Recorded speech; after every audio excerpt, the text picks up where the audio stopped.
Okay, so I am aware of how obvious, hey, Hunter Wittebane for sure has religious trauma is to anyone dedicating more than like 3 brain cells to the Owl House. We all know the Emperor's Coven is a cult. We all know that whole situation with Hunter and Belos is for sure mondo abusive, bro. Why do I want to talk about it when about 90% of the way through writing this, I saw another video essay about Hunter that struck me with such an intense insecurity I almost gave up making this video then and there? You'll just have to sit there and find out. If all that wasn't fully obvious before you flew over to me, and you didn't immediately have an "oh my god, they're right" moment when you saw the title and thumbnail, so now you're squinting at your screen, waiting for me to explain myself, I'll be organizing my incredibly non-linear thoughts into an outside-in examination of Hunter's environment and influences, which means we start with the Boiling Isles and the Coven system. When we first learn about the Coven system, it's in a scholastic context. Ida brings Luz to the convention to both introduce her to the different types of magic and to discourage her from buying into the Coven system. Wild magic is simply not taught in proper school. It's seen as an inherently dangerous life decision no one should be making, and not a legitimate field of study. We as an audience already understand Ida is right to be suspicious of the system that would see her in jail rather than living authentically. We recognize quickly the Coven system stifles people's potential for power and fulfillment, and we and Luz believe Ida when she says it's a deliberate construct from the Emperor to keep the populace beneath him and his trusted enforcers. But everybody else on the Isles sees all of this as normal. They think Ida's the crazy owl lady who has cool junk to sell and weird junk to say. Willow's problem when she met Luz was that she was in a specific track that stifled her true talents, a problem that was solved when she went into a different specialized track. Most witches do have stronger proclivities for 1 or 2 schools of magic. They're actively denied the option to master more than one type of magic unless they want to be the best like no one ever was, but most people don't want that. They just want to have their thing that they do good. No one questions the Coven system unless they have such strong convictions that they end up in jail and detention regularly until they learn to be easy and compliant. This tracking that starts in the scholastic environment is what the island's entire society is built upon, and like Ida says, it all serves the function of keeping the witches from communally accessing the means to overthrow Belos. Belos doesn't force people to comply through shows of power, he does it by insidiously inserting the ideology that there is a right way and a wrong way to explore magic. You can either do it the good, safe way, or the bad, dangerous way, and if anyone is practicing magic in a bad and dangerous way, they are a danger to everyone, and must be reported and incarcerated! It's a very fascist way of running a society, but almost no one who grew up on the Isles really picks up on it on their own. This would be normal garden variety dictator behavior if it weren't for the way Belos convinces people of his inherent authority. Belos hears the voice of the Titan. Belos has secret special knowledge of the feelings and desires of this incomprehensibly powerful being whose corpse they all live on top of. Belos knows how to save your soul. Belos is a prophet. Belos is a religious leader. So, I find it very funny that the most fantastical thing about the Owl House is the fact that the grander societal problems of the Isles really do trace back to a single messed up dude who the main characters could cathartically fight and excise from the world like an infection. Like, the real life witch hunts can be traced to the Maleficus Maleficarum written by one dude, but he died hundreds of years ago. Nobody really gets the satisfaction of dismantling his legacy before him and all those who can bear witness in a burst of divine magic. I guess on the subject of magic, Belos understands magic is a part of who the people of the Isles are. Like, physically, as well as personally and culturally. And in order to control them large scale, in order to make sure they do what he needs them to do so he can eradicate them and get that sweet, sweet witch hunter general clout, he needs to control that magic. He needs to control their wills and spirits. He needs to make it so that he is a messenger sent from basically God to inform them how to live their lives and structure their society. This, of course, is complete poppycock, but this poppycock is especially perverse from a religious perspective because the Titan was already sacred to these people before Belos came along. Lilith said that the inside of the Titan's skull is sacred ground. The palistrum wood is a sacred, life-giving material used to make creatures that witches form lifelong spiritual bonds with, and he is stealing and killing them to fuel his spite-based immortality. He didn't just insert himself into this society and lie about the Titan having big plans for this world. He perverted extant cultural practices and beliefs to posit himself as the cult emperor of the Isles with a profound connection to a god he doesn't respect. He talks about the Titan's plans for the people who will inherit the world free of wild magic, which almost exactly maps to God's plans for those who will inherit the kingdom of heaven, something he definitely carried over from the human realm, along with the witch hunting. The whole way he talks about wild magic is the same way a lot of US evangelical churches talk about sin, and I didn't have to look any of that up because I know it! You wanna know what made me realize that Hunter is for sure suffering from some religious trauma? The way he talks and acts about the Emperor's Coven is exactly the way I was taught to talk and act about church. The way his entire world ends when he's faced with the fact that he has been lied to about the way things are just to force his compliance is exactly what I had to go through in middle school when I realized everything I had been told to believe about my own soul wasn't actually the word of God, it was the word of people who saw some of the friends I held dearest, and as I would much later put together me, as undeserving of living as they are. All my LGBT homies growing up in the Bible Belt, get it? Belos never cared about Hunter's soul. Belos cared about keeping Hunter close to him, and he makes it so that he and his authority are all Hunter has. So, Hunter Wittebane, growing up isolated and lied to by the island's primary religious figure about himself and the world around him in order to serve what Belos wants. Why do I feel like this might affect him negatively? When we first meet Hunter, he is fully, fanatically devoted to Belos and his cause. He researches things about wild magic and palisman on his own, but he doesn't do it out of a quiet rebellion or in search for some alternate truth of the world. He does it because he wants to help Belos, and he wants to contribute to the Emperor's Coven, even without magic. More than anything, Hunter wants to be good and helpful and to contribute, so he researches the history of magic in the library to find ways to combat those sinful wild witches. He looks up solutions to their palistrum shortage problem so that he can help his poor sick uncle. He does everything he's asked exactly how he's told to, because Belos knows what is good. Belos is the one with the truth, so if anyone can tell Hunter exactly how to be good and helpful and to contribute, if anyone can assure him of his safety in this world, of course it's the man who hears the voice of literally God. Hunter's active desire to be good and helpful is what Belos manipulates and preys on to keep Hunter in line, and it's clear Hunter has been the easiest out of all the Grimwalkers for Belos to keep in line, because of how effectively he has convinced Hunter of the same thing he's convinced the rest of the Isles, i.e., I am a messenger from the Titan here to tell everyone the good and right way to live your lives as God intended. Even if sacrificing Palisman feels bad, even if it frightens Hunter to witness Belos' episodes, even if some of the things the Emperor's Coven demands of Hunter hurt, Belos knows better. It doesn't have to feel good to be good. This is just the truth of things. He trusts with his whole heart that the Emperor's Coven is good and right and the best thing ever, because what's the alternative? That all the adults in his life have been either actively lying to him or completely ignoring a real and present threat to his and everyone else's well-being?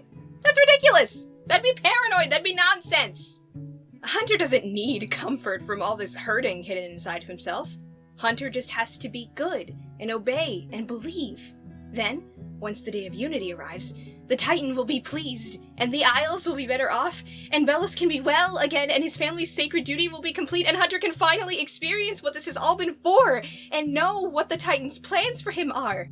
So, the hurting is worth it. Honorable, even. And then Flapjack happens.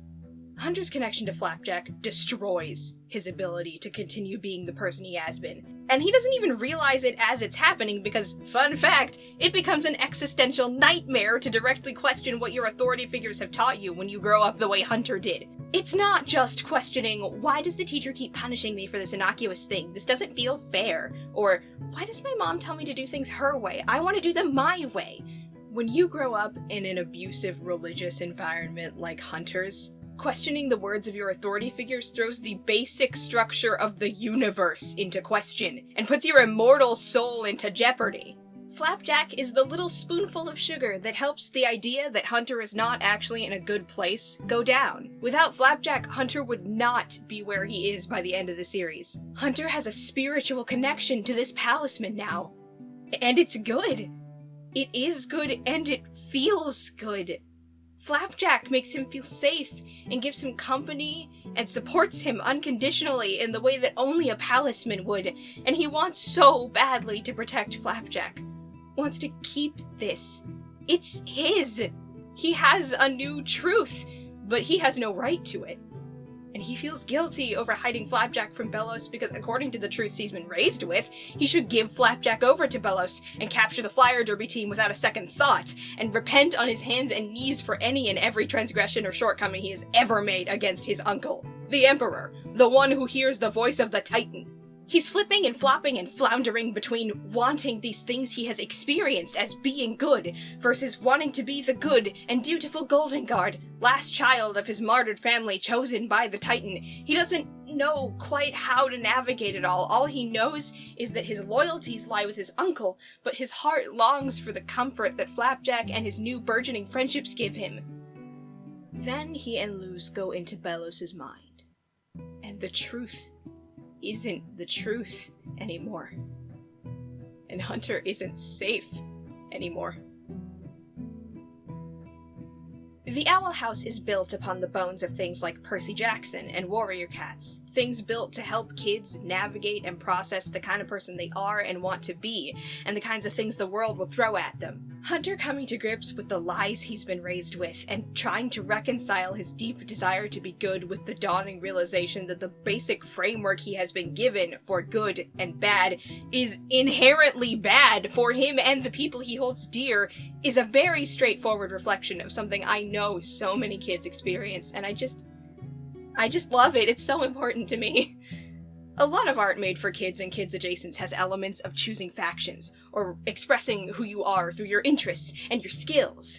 The very common and basic trope that your magic reflects who you are, and there are schools of magic, like little clubs with like-minded peers you can belong to, is twisted around in the Owl House to make this truly unique moment of horror with Hunter at its white-hot center. For everyone outside the Emperor's Coven, this system, based upon Belos' religious authority, restricts their souls and their ability to fully interact with their own world. And for people within the Emperor's Coven, it deprives them of everything, from the basic common comforts of sleeping in, to the profound experience of being connected with the palisman, to a true understanding of themselves and what they want.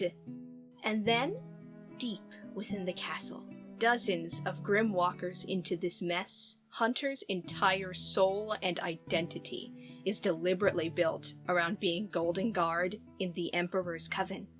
He is not allowed to belong to himself, because if he so much as entertains the notion, he is already forfeiting his place in the world. And this is a good, safe place. Those bad, dangerous places. You're safe from what growing up like that would do to you here. Here, you can be good and useful. And you should want to be good and useful.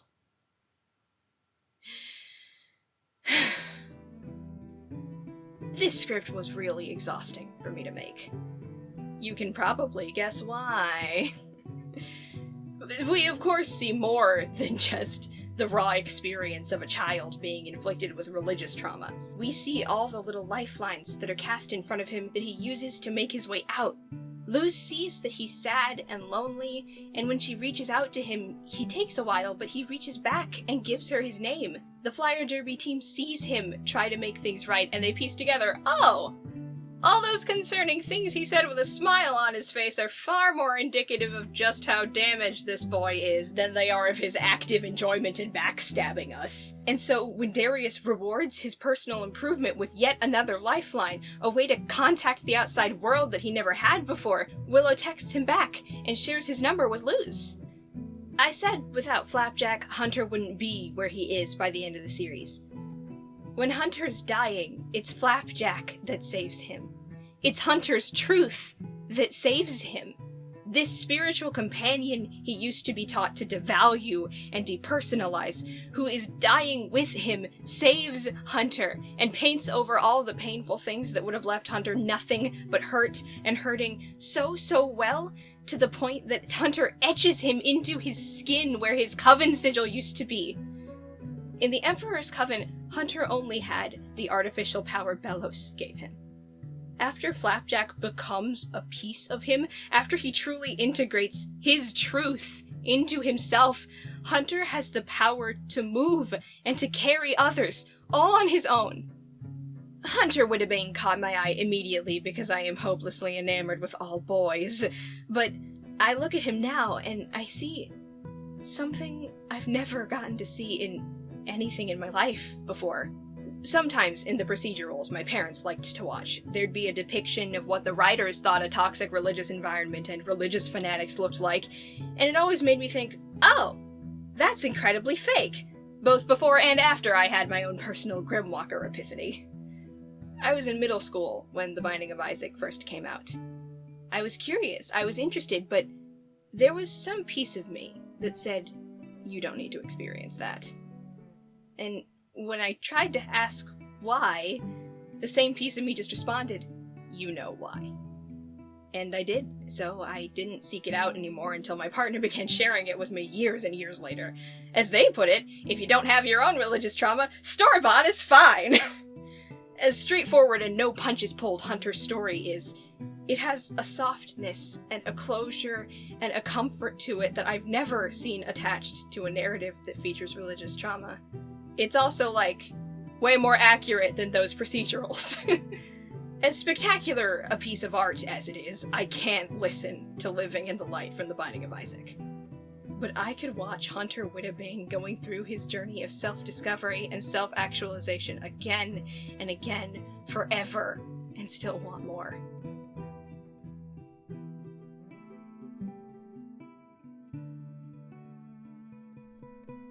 If you haven't immediately checked out the second you notice the wrap-up pause, you're a gem.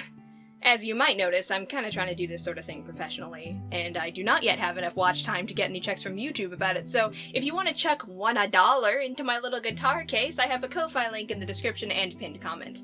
If one person for every view I got on last week's video were to chip in a single American dollar, that'd be like $50 that I can use to help support both the people I love and my future artistic endeavors. And also, food, I guess. Anyway, thanks so much for sticking around. And on the subject of food, remember, a full stomach is not a reward for good behavior, but sometimes a little liquid treat is, and you should get yourself one.